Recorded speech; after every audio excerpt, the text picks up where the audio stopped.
성경의 숲을 걷다. 오늘은 역대하 17장입니다.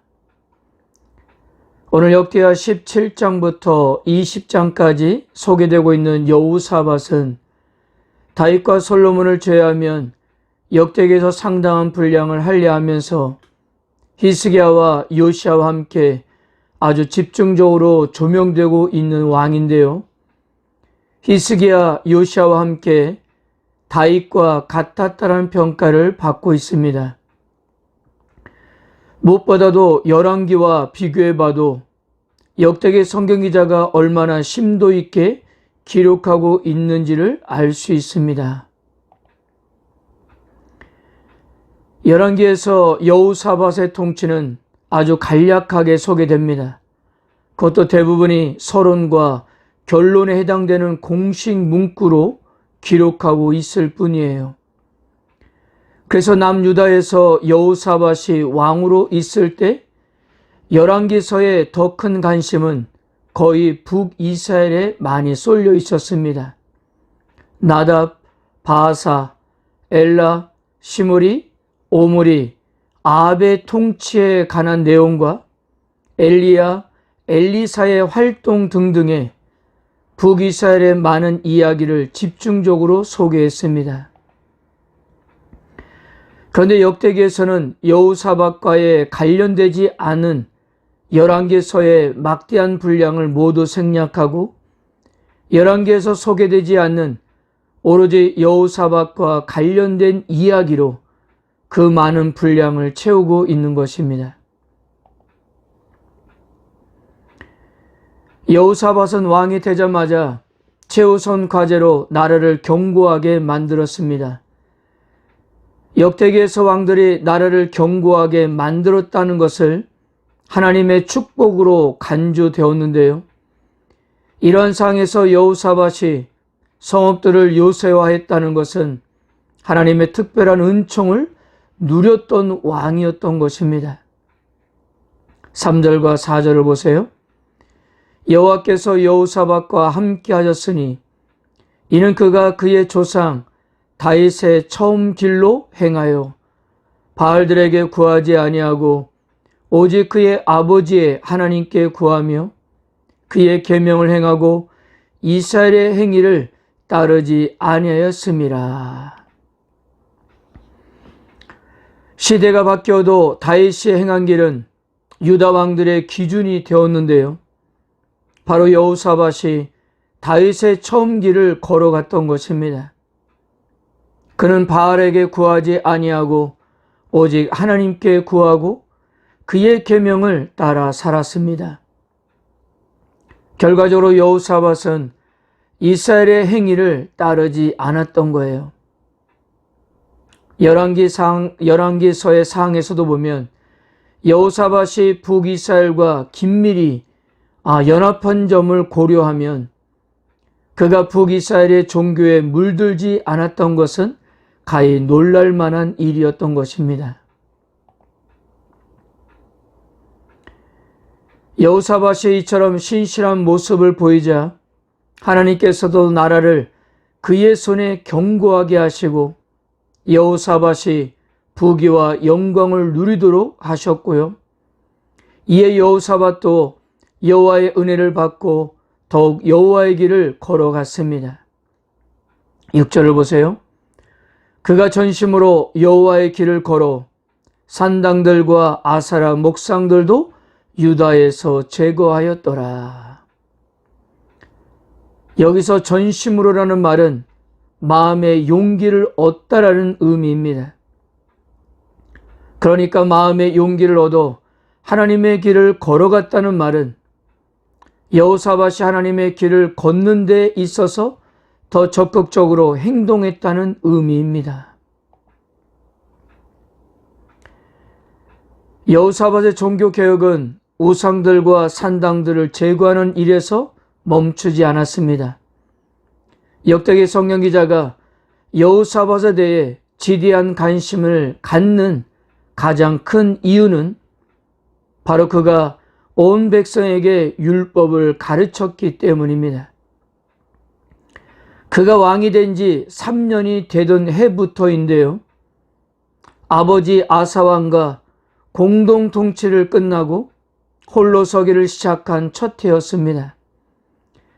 그는 자신의 독자적인 통치를 열면서 신한 교육 정책을 열정적으로 전국으로 확대시켰는데요. 이것이 다윗과 솔로몬 이후 역대기에서 히스기야와 함께 가장 주목하는 왕 가운데 하나로 다루어지는 이유였던 것입니다. 여호사밧은 방백 5명과 레인 9명, 제사장 2명을 유다 여러 성읍에 보내서 율법을 가르치게 하였습니다. 19절을 보세요. 그들이 여호와의 율법책을 가지고 유다에서 가르치되 그 모든 유다 성읍들로 두루 다니며 백성들을 가르쳤더라. 율법 교육이 역사적 사건으로 유일하게 언급되고 있는 장면입니다. 유다 전역은 여호사밧에 의해 율법의 교육장이 되었던 거예요.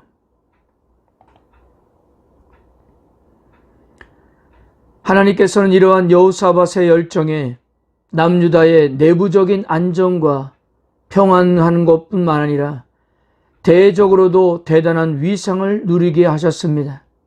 10절을 보세요. 여호와께서 유다 사방의 모든 나라에 두려움을 주사 여호사밧과 싸우지 못하게 하시매. 주변 국가들이 남유다를 전혀 넘보지 못하게 만드셨던 것인데요.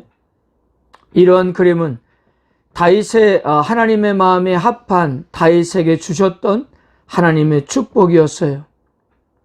역대상 14장 7절 다윗의 명성이 온 세상에 퍼졌고 여호와께서 모든 이방 민족으로 그를 두려워하게 하셨더라.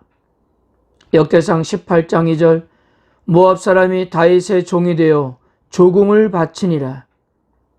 역대상 18장 6절 아람 사람이 다윗의 종이 되어 조공을 바치니라. 즉 무엇입니까? 이러한 여호사밧에 대한 기록이 다윗에 대한 기록과 유사했던 것입니다.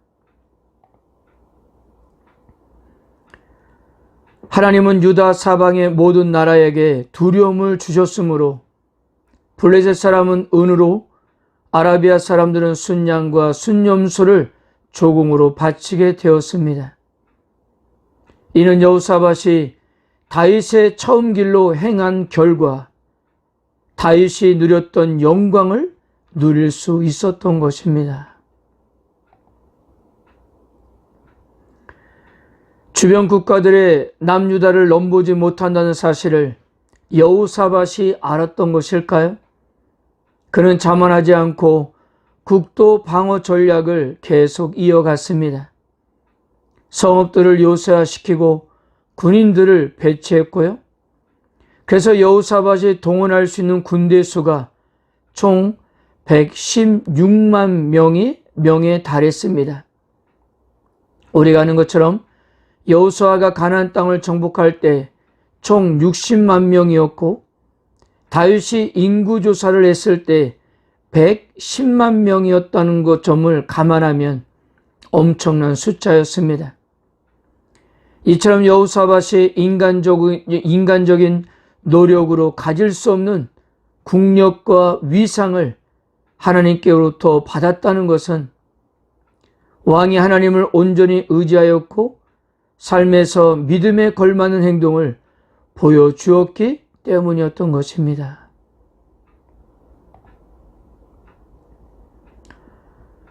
사랑하는 성도 여러분, 남유다의 부흥은 결국 말씀의 부흥에서 시작되었는데요. 여호사밧은 가능한 한 많은 백성에게 하나님의 율법을 가르치기 위해서 노력을 기울였습니다. 단순히 우상들을 제거하는 것으로 머물지 않고 백성들의 마음에 하나님의 말씀을 충만하게 채워주었는데요. 이것이 결국 나라의 힘이었던 것입니다. 통일 이스라엘이 남유다와 북이스라엘로 분열된 이후 남유다는 주변 국가의 동네북이었습니다. 그런데 이런 상황이 역전될 수 있었던 것은 남유다가 군대를 정비하고 성읍들을 견고하게 하고 성읍마다 군대를 주둔해서 방어했기 때문이 아닙니다. 그것은 바로 영적인 이유 때문이에요. 하나님께서 그들과 함께 하시면서 주변 국가들의 두려움을 주셨기 때문이었습니다. 이처럼 다윗의 길을 따라갔던 왕들은 예외 없이 나라 안팎이 견고해지는 복을 누리게 되었던 거예요. 사랑하는 성도 여러분, 이 땅에서 살아가는 우리 그리스도인들에게 가장 필요한 것은 말씀 가운데 역사하시는 하나님의 능력을 경험하는 일입니다. 이 말씀의 능력이 결국 우리들의 삶을 견고하게 만들어갈 것이기 때문입니다. 오늘도 하나님의 말씀을 사모하면서 말씀 안에 거하는 하루가 되시기를 바랍니다. 아멘.